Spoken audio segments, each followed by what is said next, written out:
In the late 18th century, as the Sahel sizzled under the weight of fading kingdoms and corrupt rulers, a voice rose from the dusty savannas of Gobir in present-day northern Nigeria.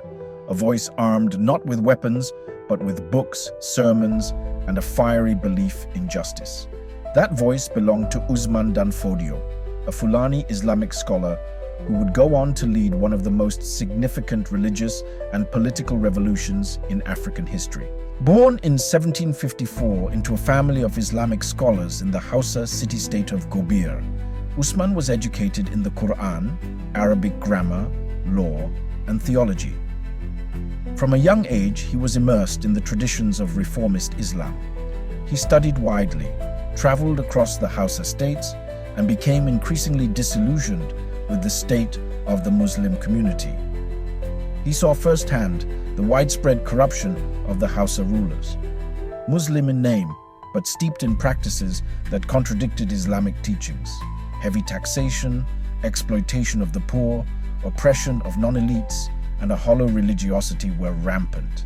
Women were denied education, peasants suffered, and the rulers enriched themselves at the expense of justice. Usman began preaching not just reform, but a return to the core principles of Islam: justice, fairness, learning, and moral governance.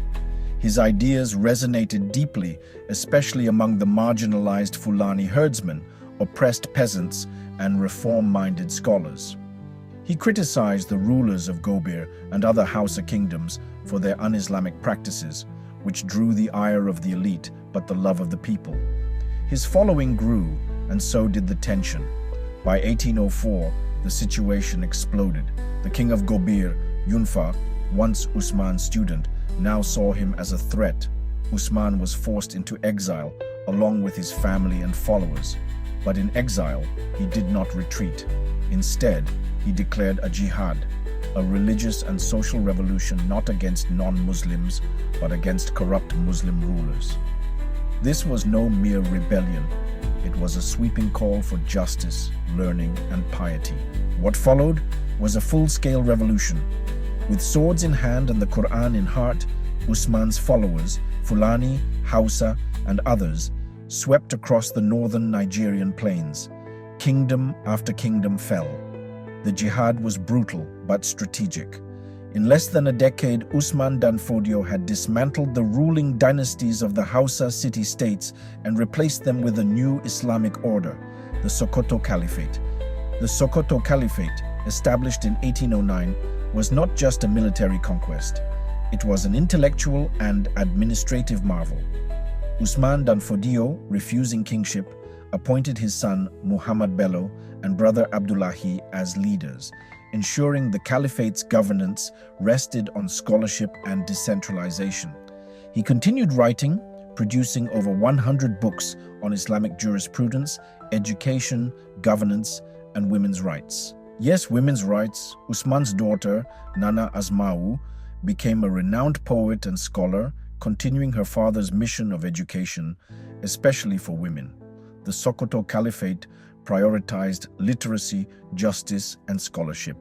Judges, qadis, were appointed, local emirates followed Islamic law, and scholars guided the rulers. For over a century, the Sokoto Caliphate stood as the largest and most influential Islamic empire in sub-Saharan Africa, spreading education and trade across West Africa.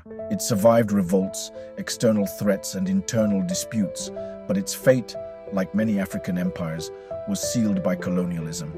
In 1903, British forces captured Sokoto, dismantling the Caliphate's political power, though its spiritual influence lives on to this day. Usman dan Fodio died in 1817, but his legacy is monumental. He was not merely a warrior scholar, he was a reformer who dared to dream of a society built on knowledge, justice, and faith. His life challenged tyrants, elevated the oppressed, and gave birth to a new chapter in African Islamic civilization. His revolution, though born in blood, blossomed in books. And in the winds of northern Nigeria, his name still carries weight, the scholar who shook an empire and built one in its place.